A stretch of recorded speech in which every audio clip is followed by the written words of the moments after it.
Welcome to this episode of Appalling Twistianity. We're here in the Rainbow Studio. I'm your host, Craig Wynn, and this handsome fellow is the Wookiee.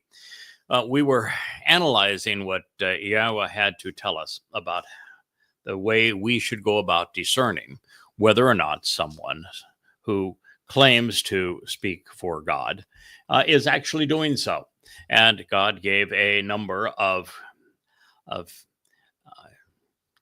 criteria that we can use to determine this already. And the reason we're considering it is, of course, because Christians assume that when Paul claimed to have been appointed to speak for God, that he was telling the truth, and therefore that his letters and the subsequent gospels that he inspired and orchestrated are the word of God. But, we will prove and have already begun to prove that that is absolutely untrue, and there's no basis for such a claim. In fact, all evidence is to the contrary. We have God's instructions on how to go about determining whether or not someone is speaking for him. And in the first paragraph on this, God said that if someone is speaking for him, they have to speak in his name. And if they do not speak in his name, they're not speaking for him. He also said that everyone who is speaking for him will have been specifically authorized by him, which means that there must be textual support within the Torah, prophets, and Psalms for this individual. They must be not only mentioned, but mentioned emphatically so that there is no way of missing the fact that God himself has authorized that individual to speak for him by name, by title, by place, by subject, and one way or another, or in multiple ways, to make this emphatically clear. There is, of course, absolutely no mention of a Jesus, a Mr. Christ, a Paul, a Peter, a Luke, a Mark, anywhere in the Torah, prophets, and Psalms. There's no reference to a New Testament. There is no reference to Gospels. There's no reference to Christians or Christianity or to a church or any of these kinds of things, nor, of course, to a Rabbi Akiba, rabbis, or a Talmud.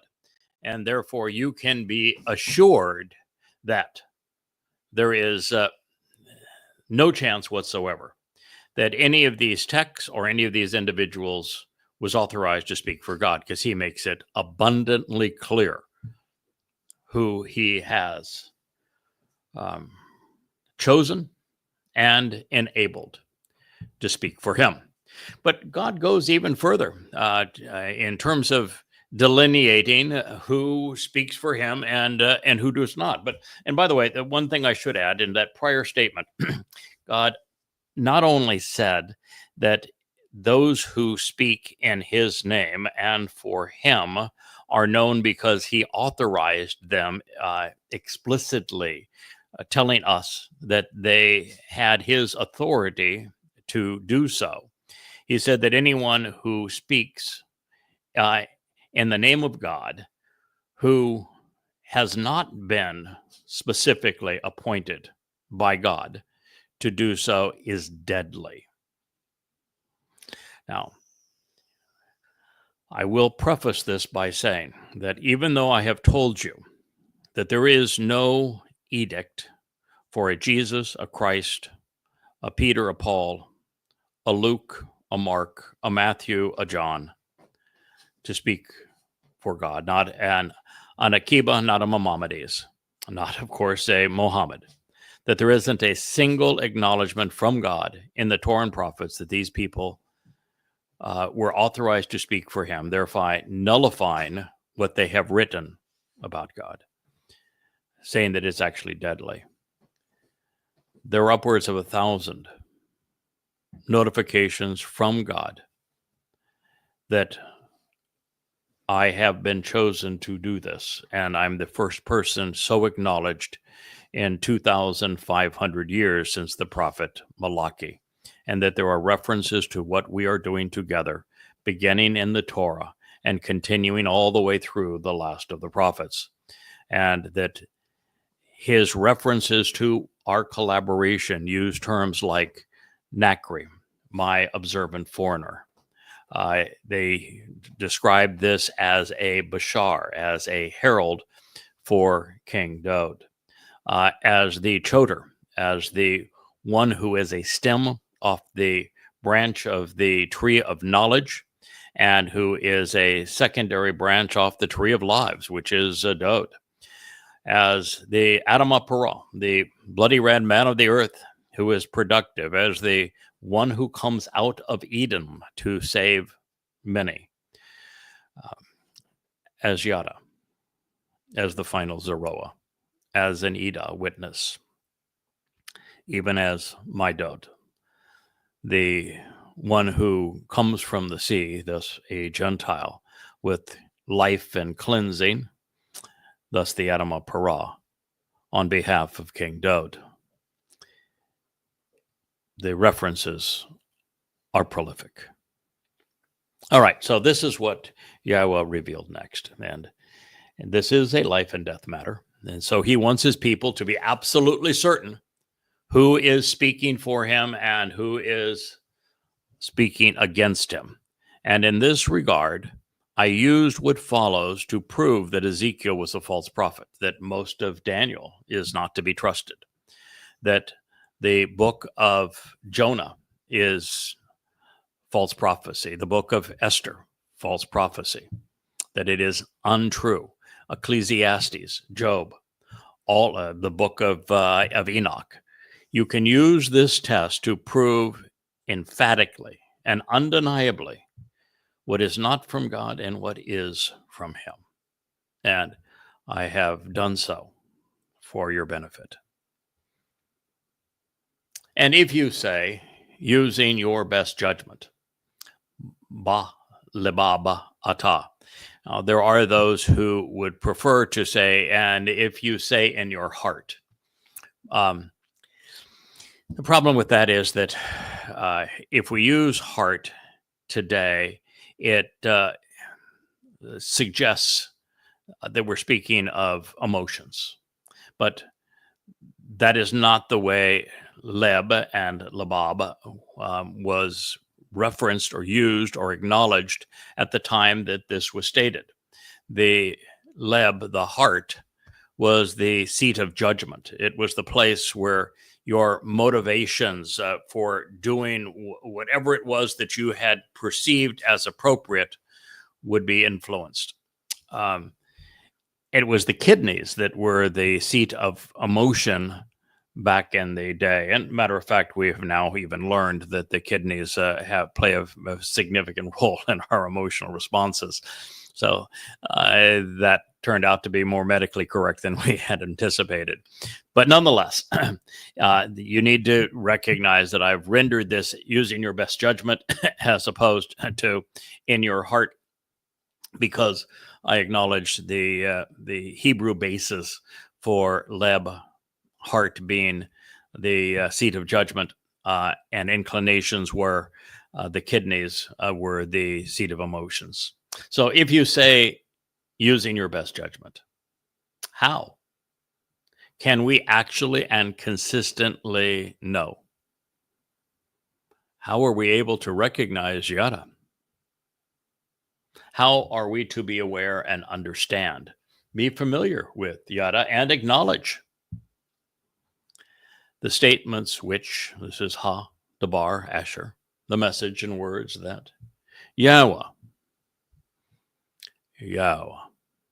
God's name, of course, transliterated using his Torah instructions on his Haya existence and his role as our shalom, reconciliation, as our Eloah, Almighty God. I go through this with you and use these 4 words because they prove emphatically that the proper pronunciation of Yahweh's name is as I have pronounced it, Yahweh.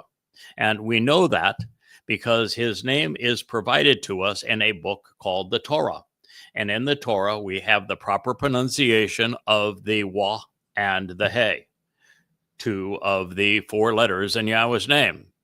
The Wah in Torah conveys the O sound, and the concluding sound of Torah pronunciation is Ah from the Hey.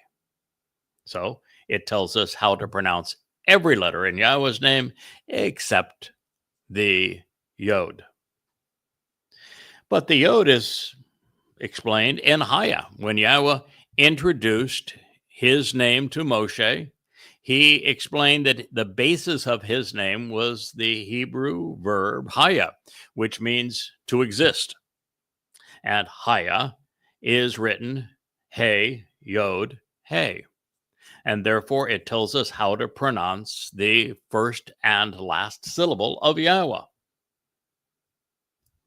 Yah and Ah. The O sound comes from the Wah. It is that simple, folks. And of course, the most commonly repeated Hebrew word is shalom. Where do you think the O sound comes from in shalom? From Wah. And then you look at the title that God chose.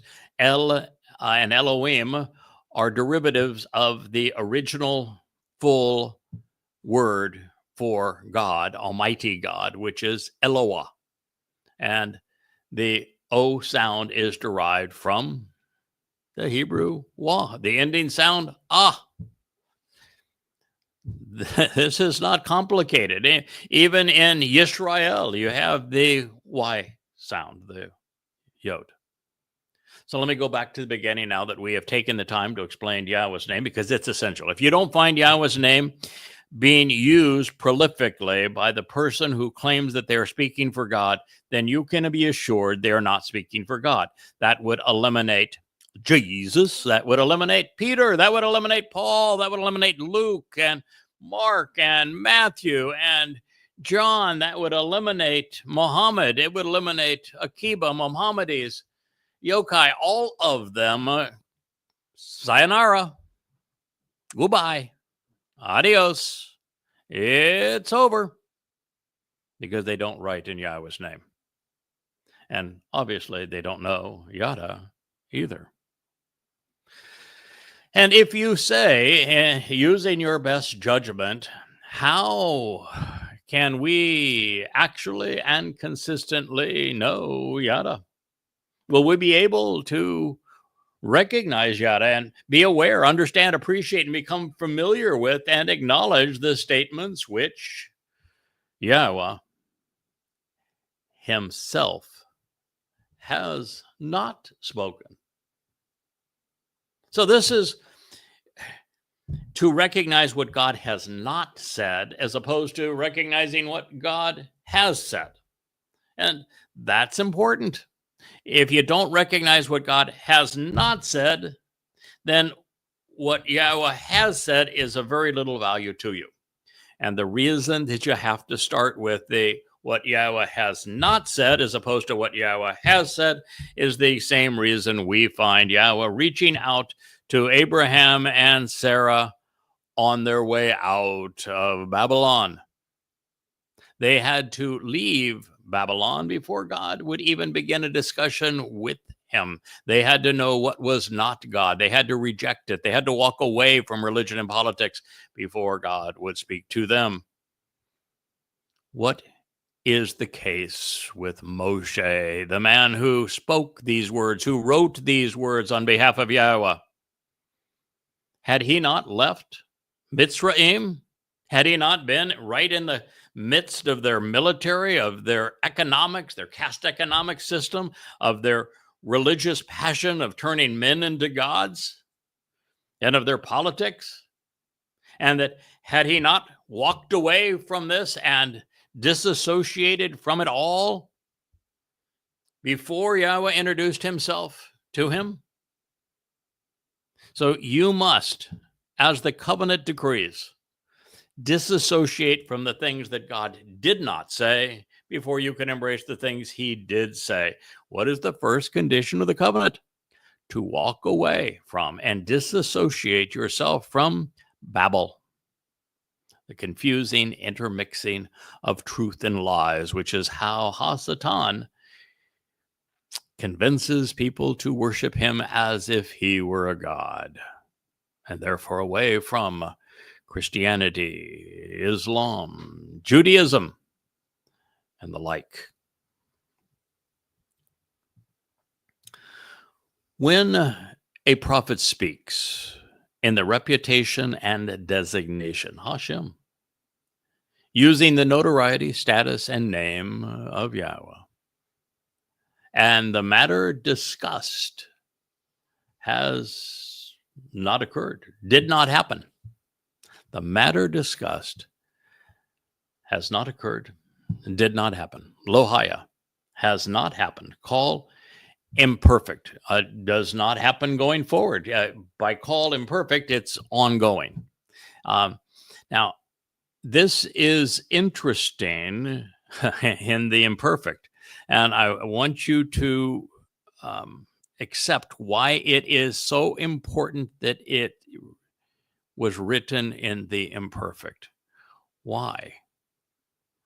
Master of many cables, was this written where he said, when a prophet speaks in the reputation and designation of Yahweh and the matter discussed has not occurred, and he wrote it in the imperfect, which means on an ongoing basis, he's wrong, continually wrong about what has occurred or will occur in the future. What does that tell you? He's false. He's fake. He's a fraud. No. Why were the 10 statements, particularly on that second tablet, the 7 on that second tablet, all written in the imperfect rather than the perfect conjugation? Do you know the answer to that? If you know the answer to that, you'll know the answer to this. Well, when you stop doing them, then you're no longer guilty of them, right? So all you have to do in the case of bearing false witness, for example, let's use that one because it's tied to this one. If you have, like in my case, been an evangelical Christian, if you have led Bible studies, if you've been the youngest ever ordained ruling elder in the Presbyterian Church, and you stop and you recognize, that ain't for me.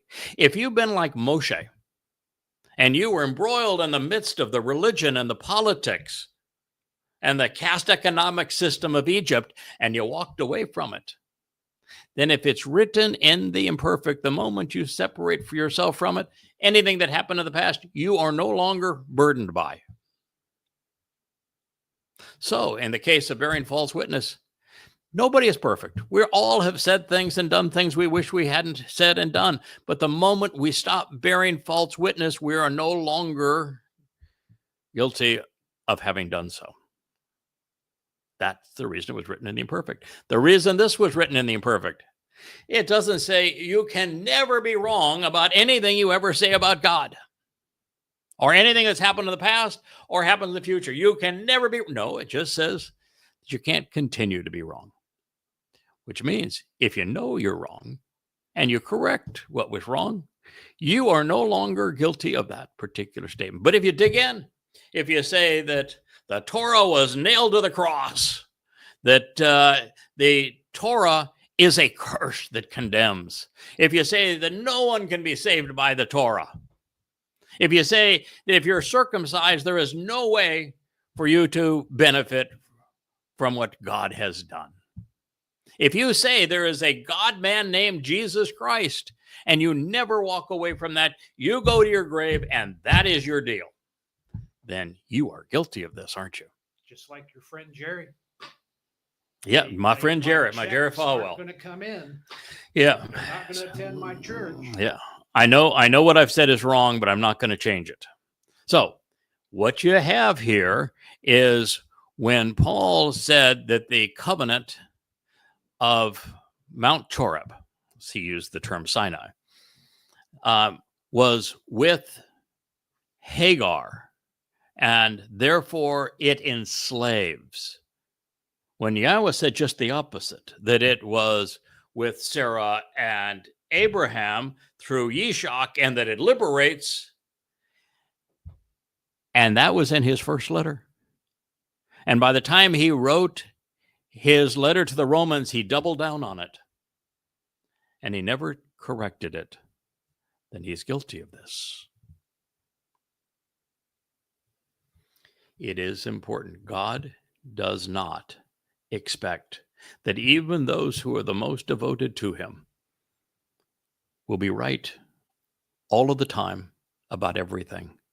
But he expects us to learn and to recognize the importance of the imperfect conjugation, so that if we grow, and when we grow, when we learn, we will correct the record. There's a reason that Yahweh delayed speaking to you versus writing for you for 23 years.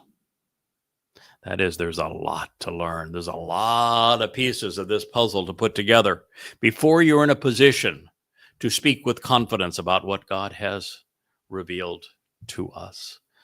And it takes an enormous amount of study before you're in a position to acknowledge the most profound of all insights, the most amazing and important discovery in human history. For example, that Jesus Christ that Paul introduced to the world never existed, that he was nothing more than a crude counterfeit, product of identity theft, robbing David, the actual Messiah and Son of God, the actual former and returning King, our Savior,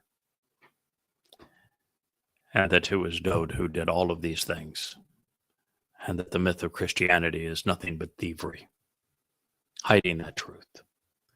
It takes years, decades of study before you can come to understand that and explain it to people and prove it. So when a prophet speaks in the reputation and designation of Yahweh, and the matter discussed never happens, and then he says, nor does it come to be, nor does it ever come to be, call him perfect again.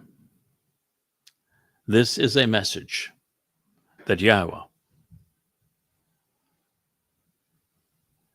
has not spoken to him. This is a message that has not spoken. God has not spoken to him. So there are three things here. A person has to be presenting themselves as a prophet. Now, I will tell you, in Dode's case, he obviously was presenting himself as a prophet. Moshe's case, presenting himself as a prophet. There were 20 men who wrote books that are part of our prophetic lore, all inspired by Yahweh. When you turn the page past Malachi, there has been no one who's had the authorization of Yahweh to speak as a prophet, but many men have done so.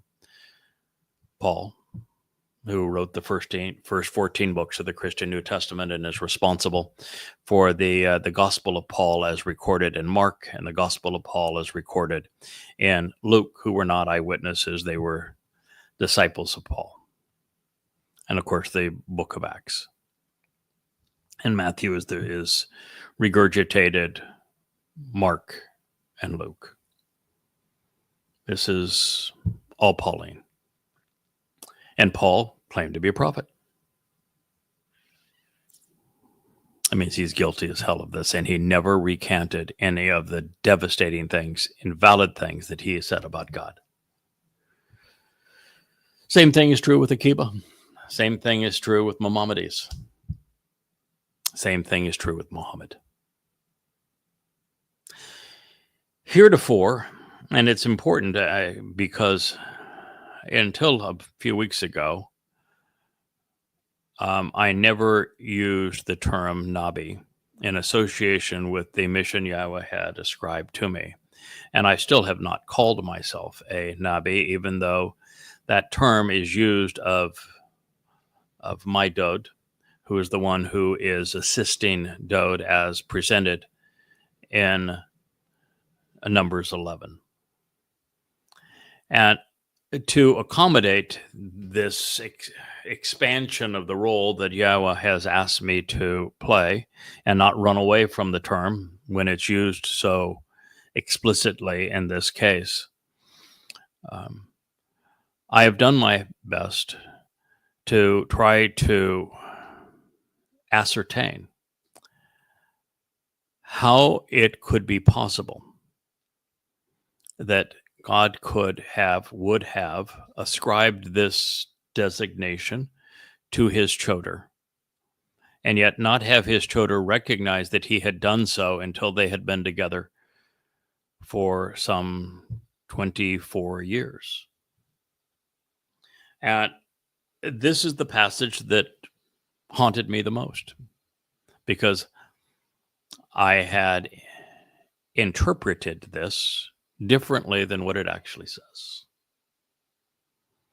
I had interpreted it as that it was one mistake if you are called a prophet and you were a false prophet. And I think I've repeated that a lot of times, and that's not what it says. If it were to condemn a person under that basis, it would have had to have been written in the perfect, one and done. But it wasn't. It's just like the 7 statements on that second tablet. If they were written in the perfect, if you bore false witness once at any time, you're done. You're always a false witness. Whereby if it is written in the imperfect, God's just saying, as you learn the truth, correct the record. And so we have our answer. I am still not going to ascribe this title, although that's what it was called for, and I have promised that I would go where the words lead, but it is a level of responsibility that personally I don't want. My view is too much already. But nonetheless, it was essential the moment that we heard it to deal with it. And that's what we're doing. That is why we're in Debatim 18. And we're going to go back to it, because we're here because I had placed Debatim 18 as the preamble to Twistianity, because it is the answer as to whether or not the authors of the Christian New Testament can be considered divinely inspired. And it says emphatically, no. That's why we're here. I'm going back to the same text. In fact, I'm retranslating it right now and writing the commentary, which will be very different than what follows this, because, quite frankly, I had a simplistic answer. And that answer is far more nuanced because of the imperfect conjugation. So this had the criterion of Lohia, does not exist, does not come to be, was not in the past. With the imperfect conjugation, with Hebrew, verbs are not established in the past, present, or future. They are liberated in time. So you can't say does not come true without was inaccurate in the past, did not happen in the past, is not presently true. Because in the imperfect, it would not only be valid in the past, the present, and the future, as really everything in Hebrew is valid in the past, present, and future, unless the text specifically based upon the action that it is describing is a one-time event, and you, because of the narrative, you can say, all right, that was a one-time event. If the narrative itself does not describe it as a one-time event, in Hebrew, any statement is liberated. All statements are liberated in time. It's like a photon of light. All time exists simultaneously. What the imperfect does is that it means that the action is not completed.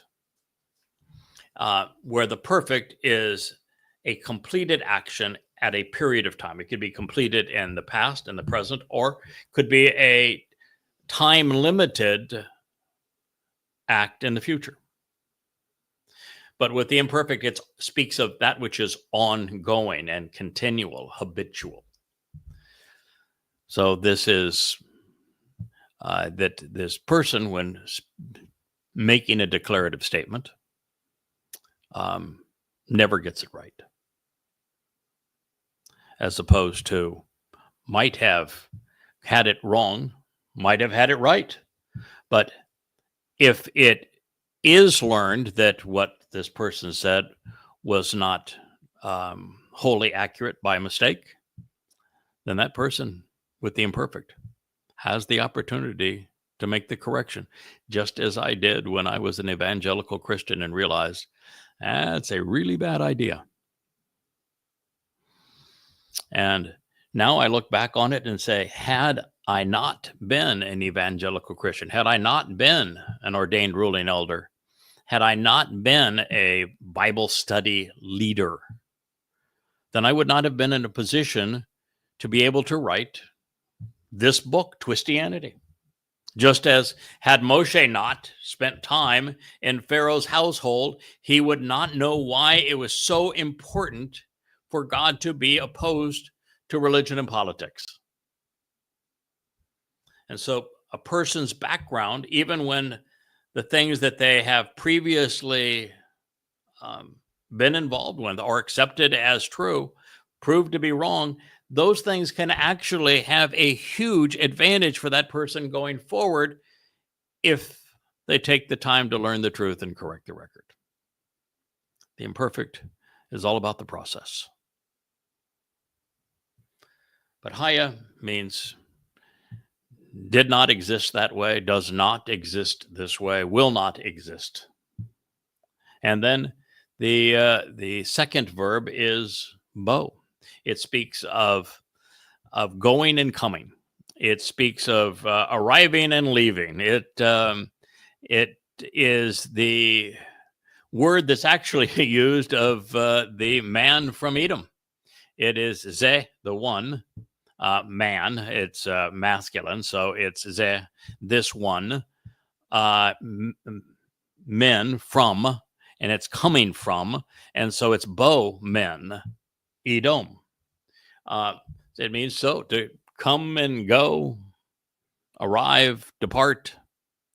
It's a motion, a verb. It speaks of all of those different things. So that it never comes to be, didn't come to be, didn't arrive. For example, if I say that David is going to arrive with Yahweh as king, and that does not happen, then I would be a false prophet.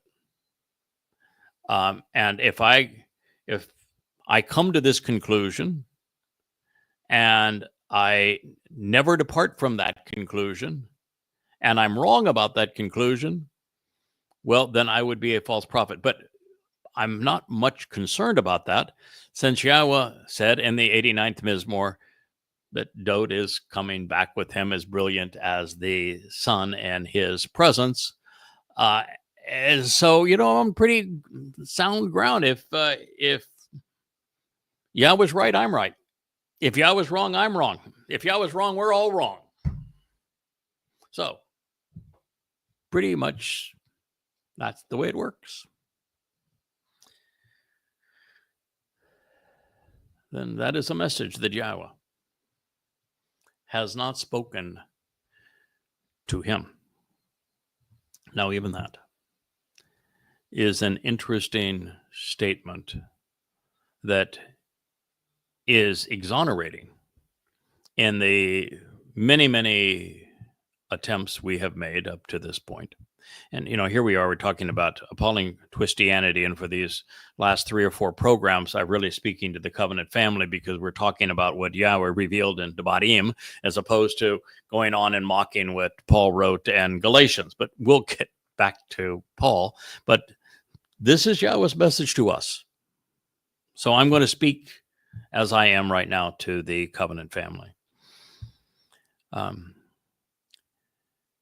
There are very few things that I have presented in my books or on audio programs that I have said, God spoke this to me.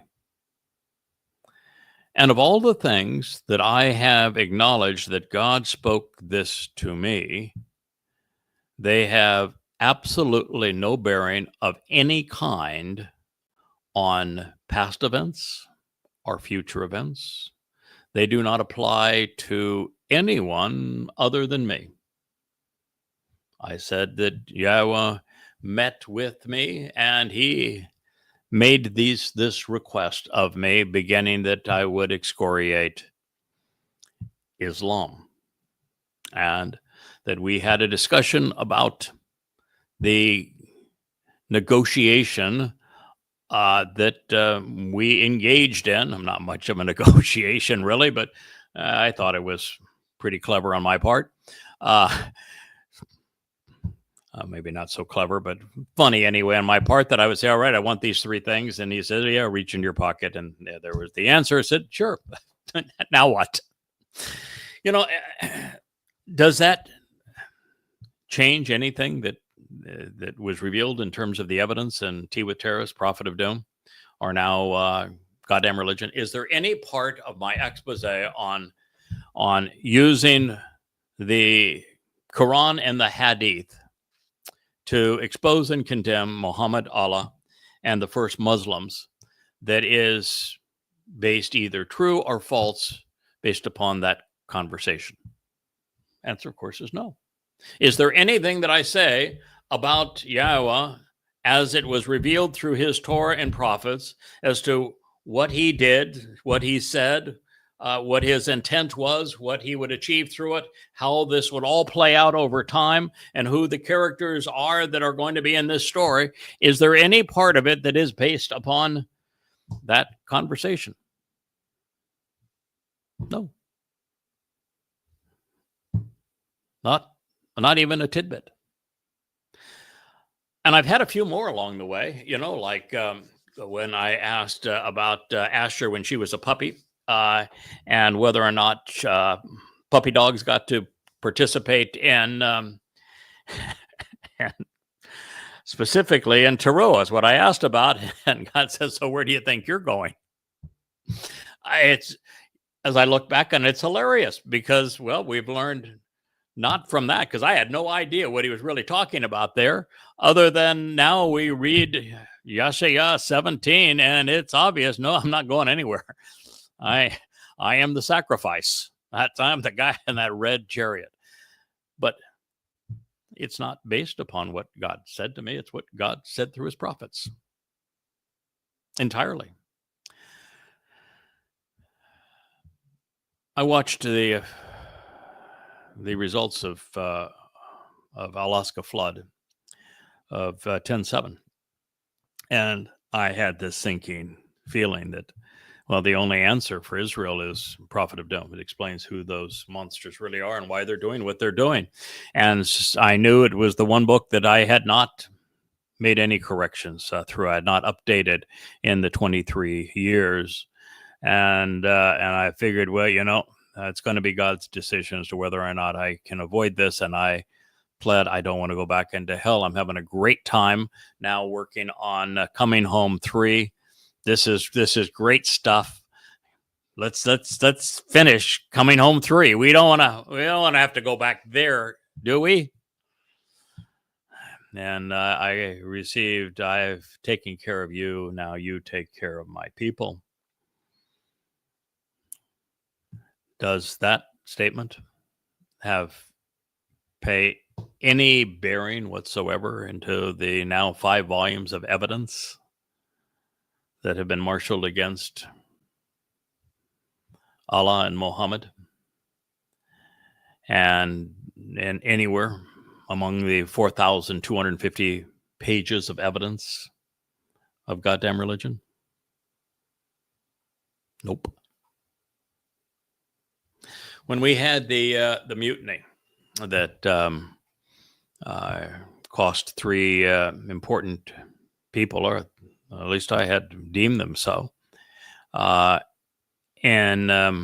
the covenants, and so that I would have my Hosea moment, I would have my Dode moment, I would have my Moshe moment, and experience personally what it's like to have a fractured family. We all go through it. We all go through it because Yahweh went through it. And we can't speak for Yahweh without empathy. And I asked God what we should do. And he encouraged me to go to this modern menorah that we're looking at here, and to change from focusing on writing books to speaking to you. And then when I asked him how to deal with these that are trying to undermine my credibility and our collaborative effort, he said, young man, you've just written about how the adulterous woman in Numbers 5 was cleansed by the Adamah Parah and Numbers 19. What do you think comes between them? 19 divided by 2. Ooh, 12. I need to go to Numbers 12. Okay. Now, the fact that I was directed to Numbers 12, did it change anything that was in Numbers 12? Or is Numbers 12 written for our specific situation, a prophecy for us to know exactly how you deal with somebody who says, but I also, particularly a woman who undermines the authorized individual's wife and says, but who comes with another man who is the enabler, but we also speak for God. And what is God's response? Does it change anything that God said? Nope.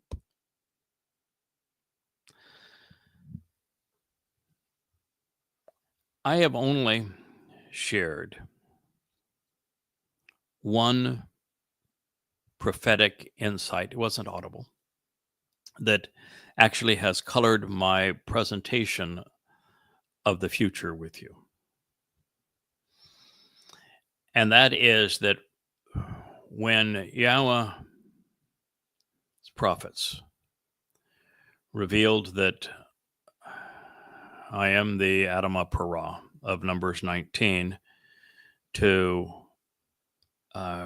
absolve the adulterous woman of Numbers 12. And this was a handoff from Yashaya to Moshe in this regard, not a conversation with God. And I went there.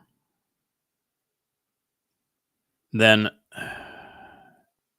in trying to say, well, how is this going to take place? I had the first and only vision that I've ever had, and I shared it with you. I said what I saw in my mind at that point was that the Dome of the Rock and Alaska Mosque were razed. They were gone. There was no trace of them on the Temple Mount. And that this sacrifice occurs in the same manner of the story of Elia. And that Elia is going to summon the Toraless one to a meeting. And it already said that I'm going to be bludgeoned to death. So I recognized that was going to happen. And I visualized this occurring, saw an image of this occurring on the southern end of the Temple Mount. And I shared that with you, overlooking the city of Dode, where Alaska Mosque presently stands, probably a little to the west of the, when I'm visualizing is to the west of that, more to the southwest corner, but very close to where Alaska Mosque currently stands, but it's gone. And then what I just told you that I saw was a replica of it could even be the original, Tent of the Restoring Witness, where the Dome of the Rock currently stands, opening to the east as it would. And that as I read what Solomon said, as I retranslated that and recognized that there was an altar, and he described the size of the altar, and we know what that altar looks like, that it is in front, therefore on the east side of the Tent of the Restoring Witness, that it faces the Mount of Olives. I said that is where Elia is going to conduct this reenactment of what he had done 2,888 years prior, and recognize the role that Elia was going to play in this regard. And so that's what I saw. And I saw the waters erupt from underneath the Temple Mount and cascade dancing off the Temple Mount, and the fires leaping up to heavens that Yahweh had ignited. And I shared that with you because that's what I saw. And I told you, this is what I've seen. I've subsequently read through the prophets an affirmation of virtually every detail of that, and have shared that with you. So maybe all I was given was a bit of a frame to put these details from the other prophets inside, which helps to have a frame of reference.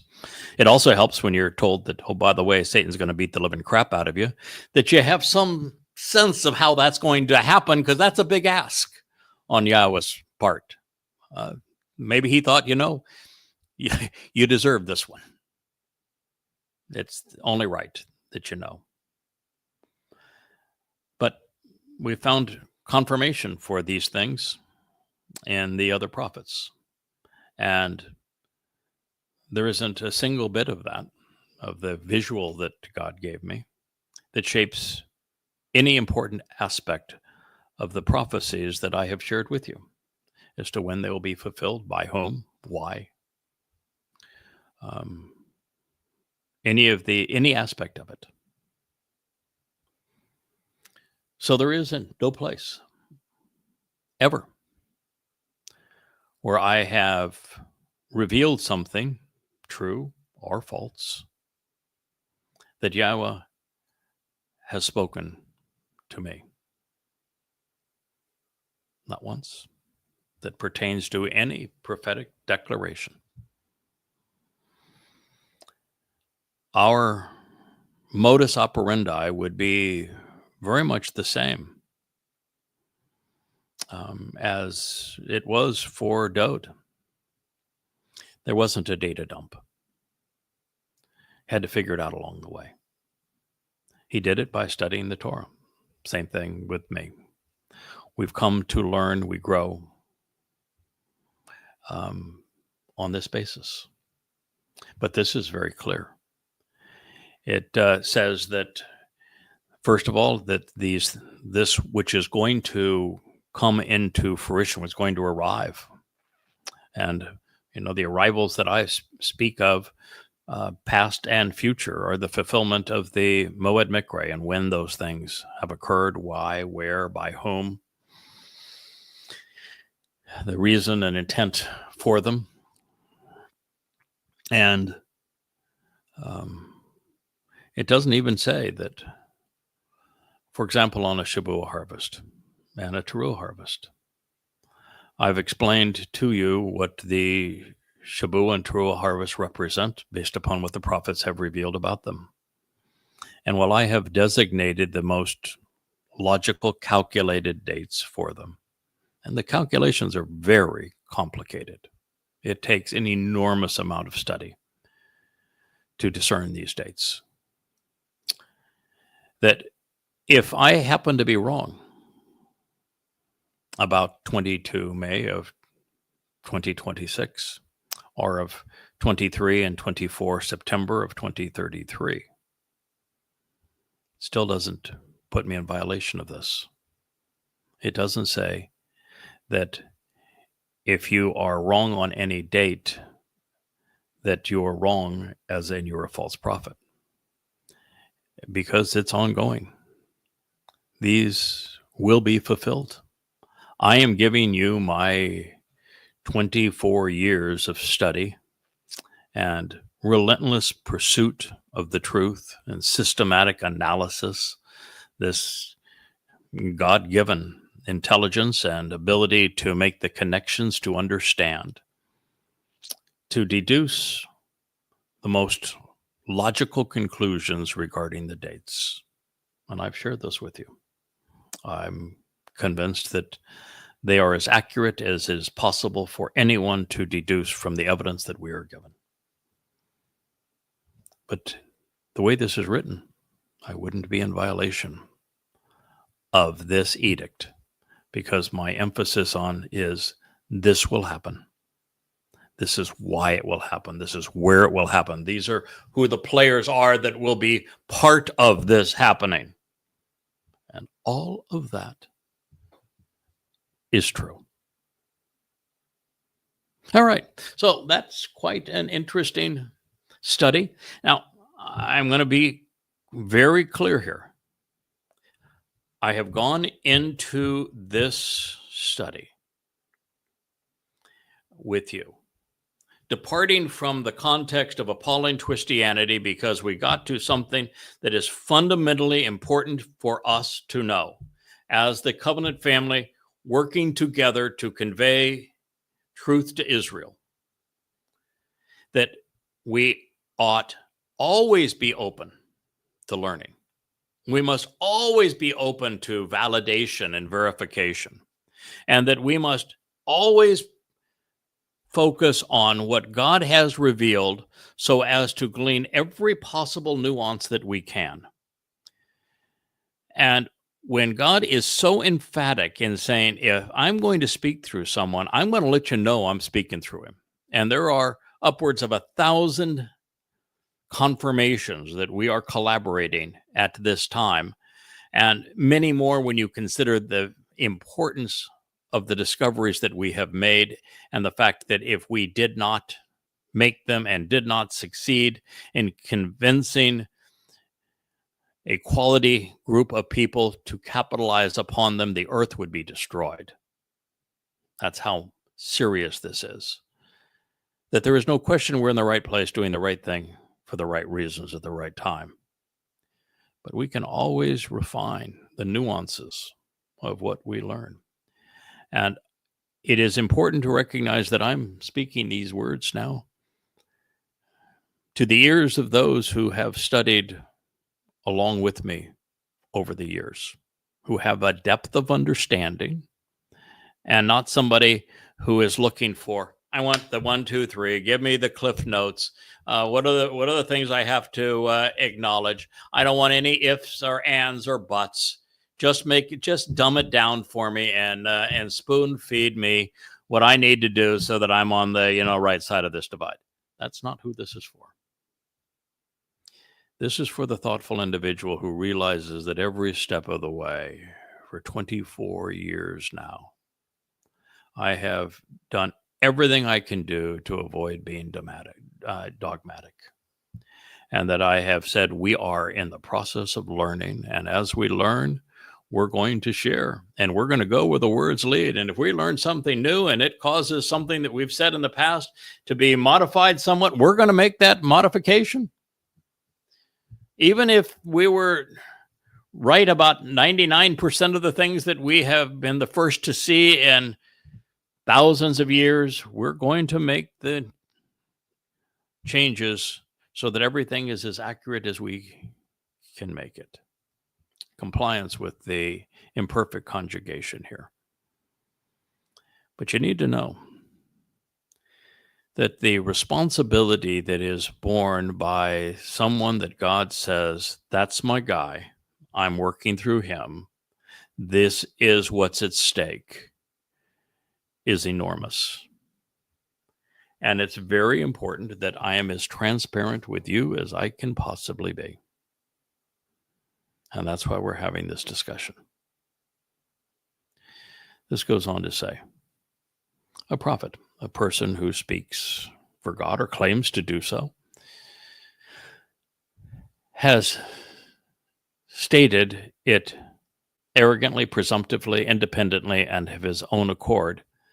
That is, if God said if this person claims, God said it to me, and it never happens, never comes to exist, didn't happen in the past, and it's never corrected, then that prophet has spoken presumptively, independently, and of his own accord, insolently, self-motivated. And you should not revere or respect him for having conspired to incite an alienating rebellion. You should not be inspired by him or show any anxiety or fear towards him. This is low gur men hue. Tabarim, Deuteronomy 18:22. So, if somebody says that not only are they speaking for God, and not only do they come up with some scheme about what happened in the past or what's going to happen in the future, the arrivals and comings and goings of key individuals, Haya and Bo, and that they remain incorrect. And they attribute what they're saying to a personal revelation from God to them, that God said this to them, as opposed to trying to analyze the prophets, which is what we have done. Then such a prophet is presumptive. They're arrogant. They came up with this on their own, and you should not respect or revere him for that. Well, that would be Paul, wouldn't it? That would be Muhammad, wouldn't it?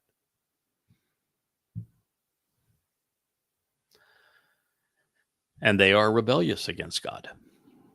They are there to incite rebellion against God. What have we done in 24 years of yada yada? Incited one thing: respect and reverence for Yahweh. Respect and reverence for his Bereth covenant.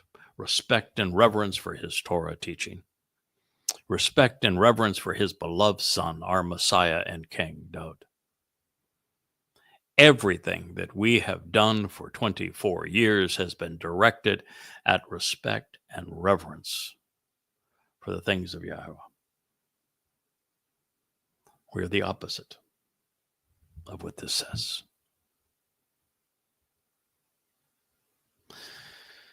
So this statement does begin by putting the onus on us. We have been provided the information we need to differentiate truth from deception. So God says that after using our best judgment, this is Devarim 18. That means that most of the Torah has already been delivered.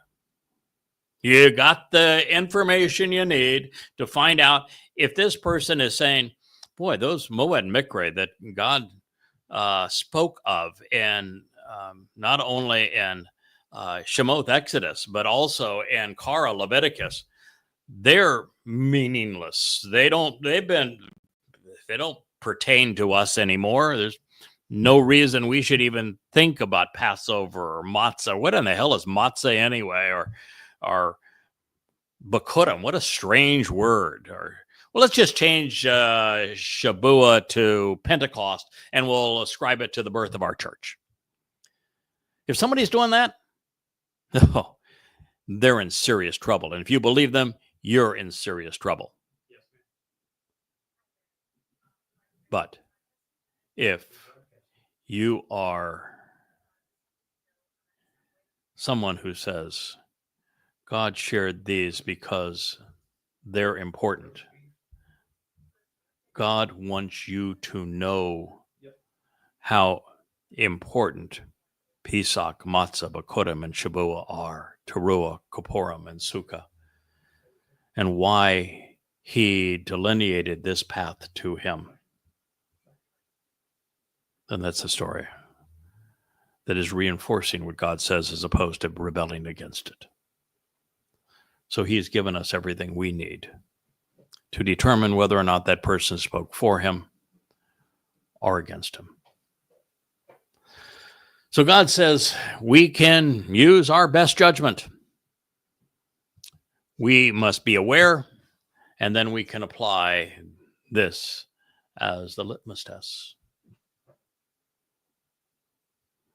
Someone claims that God told them personally something, and it's wrong, and they never correct the record.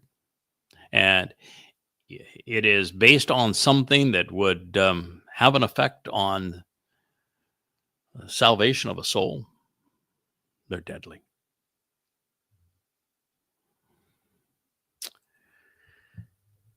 And so that's what God says. Now, if you take what God says about creation and you explain it, then you're on solid ground, because the explanation, the validity of what has been conveyed is on God, not on us. So I can write a book about in the beginning, and I can say, this is what God said, and this is how we could understand this. The fact is that the testimony is God's. Yeah, I can even go as far as to say the sun and the moon were not created on the fourth day. And therefore, there's something special about this greater and lesser luminary and association with the Moed. And let me come up with an explanation here for you that makes sense to why God would explain this on the fourth day and what the relationship is between these two. And then let me go to the 89th Mizmor, and to show the correlation between the sun and the moon towards the conclusion of the 89th Mizmor, to validate this conclusion for you. The onus is on God. I'm saying what he said.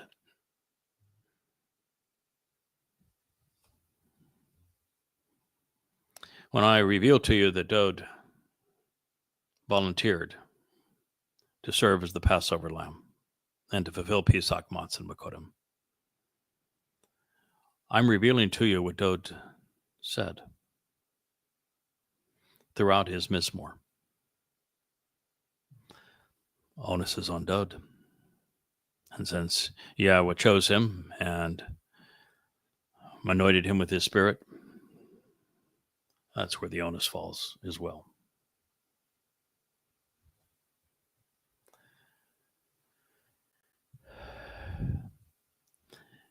This also seems to suggest that if there is no prophecy, there is no prophet. And perhaps that's true. But it actually doesn't say that at any place, does it? And it most certainly doesn't say, by using the imperfect, that you can't get something wrong if you correct the record. I viewed the fact for years that Shabua was fulfilled by Dode. That happens to be true, but not completely true. Shabua is a Bakodim harvest. Therefore, it was fulfilled by Dode. No Pesach and Matzah, no Bakodim, no Shabua. Fulfilled by Dode.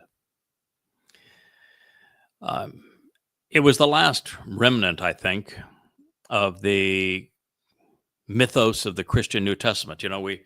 We grow up in societies. I grew up in a Christian society, and the imprinting of that religion is everywhere. And because it is the opening statement of Acts, it's the biggest deal of all, of how Shabua became Pentecost and was the birth of the church. And it wasn't until I went through that material the fourth time that I said, there's no part of this that's true. Flat out didn't happen.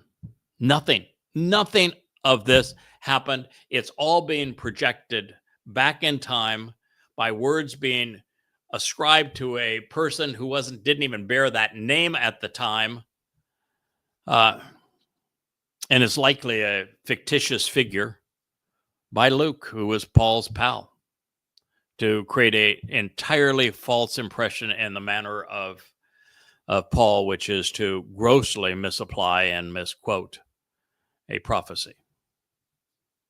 And the last time through, I've been presented in a number of programs. It's just flat out laughable. And so I came to realize, whoa, wait a minute. It isn't like they misunderstood the purpose of Shabuah. It's that this whole story is completely fabricated. Once that happens, you're, whoa. So when is Shabuah being fulfilled? And then my fact checker, who's really helpful in all of these Yahweh blogs, because he brings many things to our attention. They're helpful. I was writing about Shabuah, and I was calling Shabuah a barley harvest. And I got that because, of course, Yahweh says that Shabuah is a Bokurim harvest, and clearly Bokurim is a barley harvest, when there is a clarification that says that Shabuah is chitums, which is various types of wheat. But he didn't use the term to describe wheat. He used the term to describe those who are prominent, standing up, mature. And so the moment he mentioned that, I went back and I said, oh, yeah, I've got some work to do here. That is what it says. And this is what it means. Oh, that is really insightful. That tells us a lot about this particular harvest. And then I had the kind of the last hurrah of the numbskull, the psychopath that was leading this rebellion, that says, oh, by the way, Shabuah hasn't been fulfilled yet. And she says it's going to be fulfilled at such and such a time. And it was, it was a year and a half ago. It was going to happen in conjunction with the Muslim attack on 10/7. She liked the symmetry of 10/7 of 23 and 10/7 of 33 being the time of Israel's troubles, even though it's designated under Shabuah. But nonetheless, she liked that timing. So she's wrong in the timing. But you have these three things that all come at you at once. And I say, yeah, I'm in the midst of redoing this now. I realize that is the case. And I need to ascertain the proper timing on it. But no, you're wrong. It's the timing that you've chosen is absolutely not correct. But I'm in the midst of doing this study now. And I had already opened up Zechariah and Yoel, and I was doing exactly what I like to do. I said, all right, let's refine what we know here.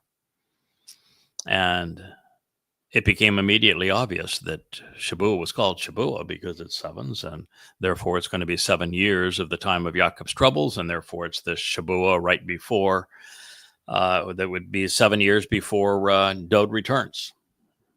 And that date became obvious, and I've shared that with you, 22 May 2026, a Shabbat.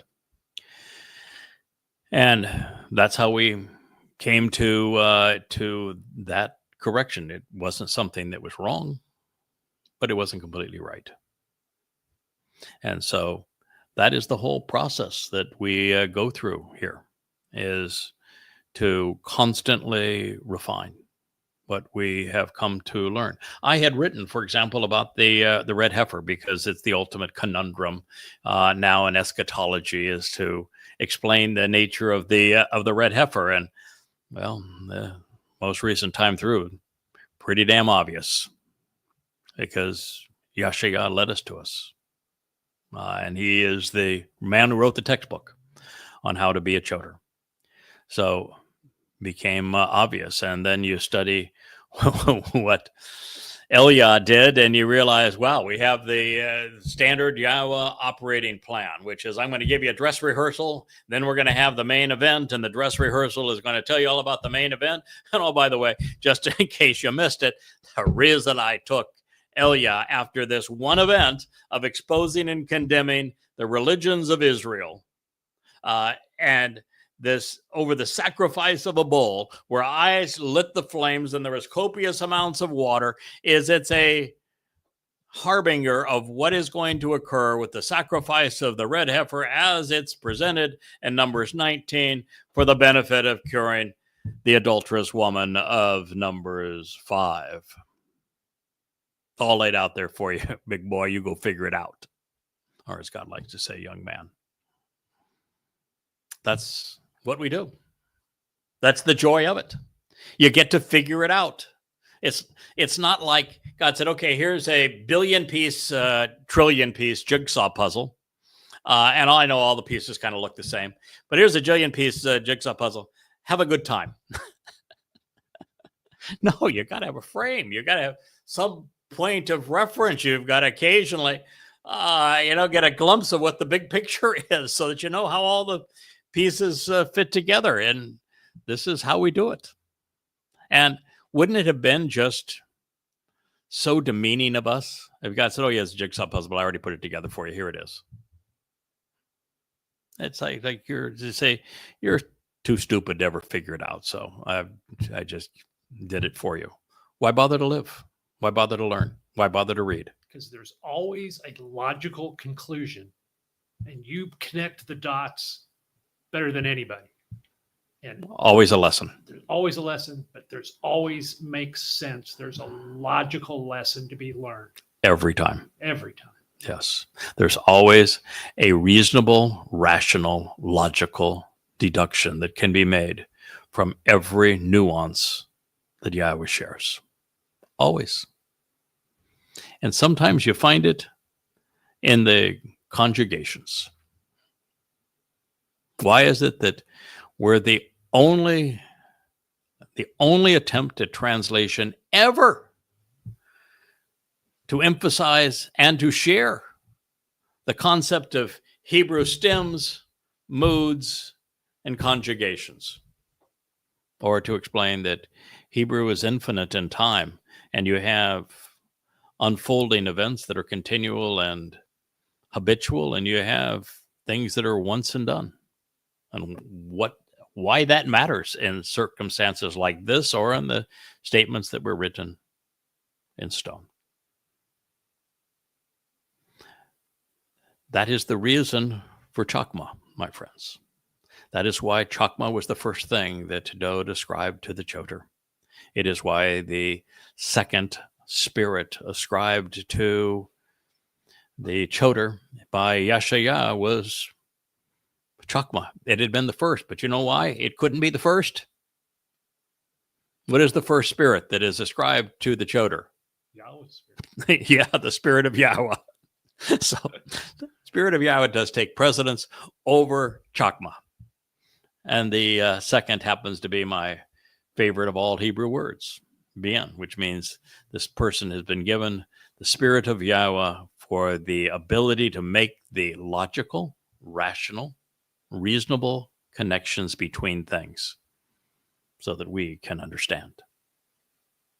In addition, the person was given this ability to see the entire picture for the first time and convey it to us. And this spirit of great boldness, the very spirit that made Dode a Gabor, boldness and competence and the capability to be convincing in this regard. And one of the things that is extraordinarily unique about our work together is that there are 25,000 pages. 25,000 pages. I think it's 37 or 38 books all total. 34 on the shelf currently. I'm well under my way to putting the 35th on the shelf. You can't write that much. You can't even write 5% that much as a human and be right about every detail.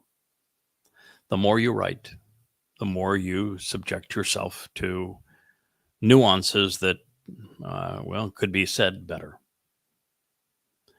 And so I am the first ever to convey this much about God and to lay it all out there for you, offering it free, never hiding from anything, always not only sharing this is what it says, but this is the reasons I've come to that conclusion.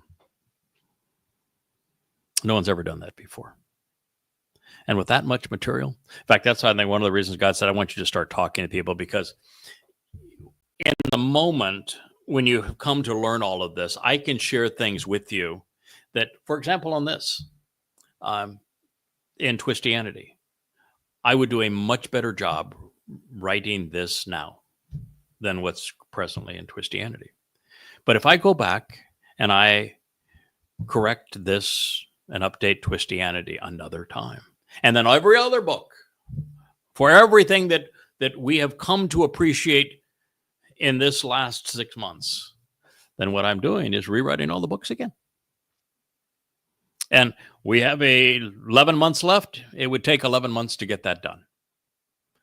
And you know something, we're not going to learn anything that's going to be profound. All we're going to do is make those nuanced corrections, and it's so much better to use the best, most effective medium ever invented for reaching a wide audience in a convincing way, which is this video blog that can be live streamed on X, on Facebook, on YouTube, on Odyssey, and so many other places. And so it's why now. It's why this rather than another pass through those books. There will be a time when we are part of the Shabuah harvest, and I can take every one of those picks and go, boom, make it so. Then that'll be fine. But right now, they are more than good enough to get you from where you are to where you need to be. And that's by design. So I want to thank you for listening. I know this has been rather personal along the way, but so is everything with Yahweh. Yahweh made it really clear that after 2,500 years of silence, that he was going to re-engage through his Nakri, this Choder, the Bashar, the Kol voice, to reintroduce his name and his son to his people, to explain where we are on this timeline, what the opportunities are, but also what the perils are in this immediate path. And to do so, I need to be transparent and open and honest, but also steadfast, determined, and focused with you. And that's why we spent this hour together. So I thank you for listening, and we will return to another episode of Appalling Twistianity here in the Rainbow Studio tomorrow. Good day.